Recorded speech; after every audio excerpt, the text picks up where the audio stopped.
Hey there, this is Sapna Patel. I am a nutritionist and a lifestyle coach. I make regular videos on healthy eating and lifestyle management, so make sure you subscribe to my channel now. More than their own health, parents and especially the mothers are so much concerned for their child's health and nutrition. Most of my clients who are mothers or even fathers have at least once raised this query asking, Sapna, my child is a very picky eater, or maybe he does not eat anything at all. What am I supposed to do? I myself, being a mother of a 1-year-old, totally understand the concern that happens to each parent regarding their child's nutrition. Cereals, pulses, fats, dairy, fruits and vegetables, everything needs to be added to your child's nutrition and plate so that they get a balance of everything. Today, let us discuss a few problems which the parents face while feeding their children and what exactly can be done to overcome the same. You need to eat with your child. Eating with your child makes them realize that eating food is not a compulsion, but it is a ritual, a habit which even their parents follow.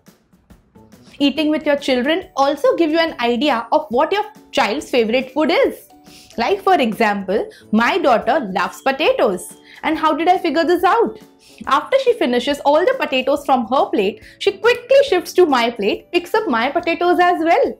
And this is how you realize what your child likes, what your child doesn't like, and you create a very good bond with your child. So, always make sure that you sit down with your child and eat your meals with them.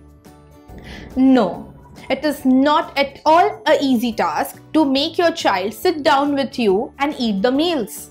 This is when a booster chair or a high chair does wonders. It is indeed a blessing for the parents. When your child is not ready to sit down on the floor or with you on the dining table, that is when the booster or the high chair is really helpful. Initially, a few kids might feel trapped in the chair, but slowly and eventually they get used to it and they become very comfortable, just like how you are comfortable eating your food on a dining table. So, make sure that you have at least a booster chair or high chair for your child. It is very important that you let your child eat on his own. I understand that children create a lot of mess when they eat on their own, but trust me, this mess is totally worth it in the long run. When your child actually feels the texture of the food and actually knows what he is eating, he becomes a less picky eater in future, and that will be a blessing for you. So make sure that you inculcate this habit in your child right from when he starts eating, that is at around 6 or 7 months. Give him the food and let him enjoy his own food as much as he can. Unless you are eating something which is highly unhealthy, there is no need of cooking separate meals for your child. Surprised? But you heard me right. You need not cook khichdi for your child for every meal. Your child can eat anything and everything that you are eating minus the salt and spices. With spices, I mean something that cannot be very comfortable to him, that can cause issues with his digestion, like chilies. So whenever you are cooking your meal, you can just remove that sabzi or that dal or that sambar before adding some salt and chilies, and your child is good to go. Even if your child does not have a lot of teeth, his gums do wonders. They can chew with their gums and you will see miracles happening soon. So if you are the one who actually makes separate food for their children during every meal, you can stop doing that from today itself and try this. You are totally going to love it. Like totally. As a parent, we are always a little greedy for our child to eat that one last bite. And I won't blame you. We parents are so emotionally attached to our children that we just don't want them to starve. I still remember my mom telling me, "तूने खा लिया तो लगता है मेरा पेट भर गया." And that is so true. But you know what? Your child is the best judge. Making your child sit down at one place makes him concentrate on the food, and he actually knows how much his body needs. So when your child stops, let him stop. Because no child can ever sleep when hungry.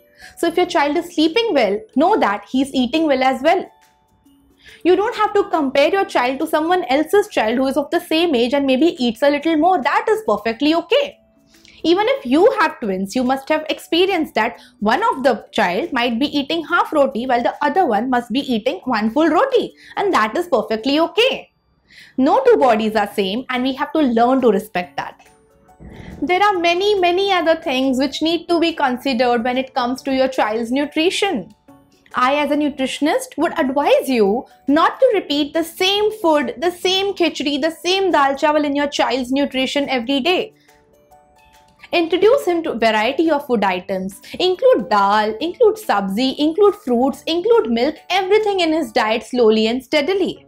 And on a particular day, if your child decides not to eat anything and if he is on a hunger strike, I suggest you respect that too. Maybe he is having some trouble which he is not able to communicate. Try to understand the signals and if necessary, if required, see his pediatrician. Children are a beautiful creation of God and we as parents are blessed to take care of them.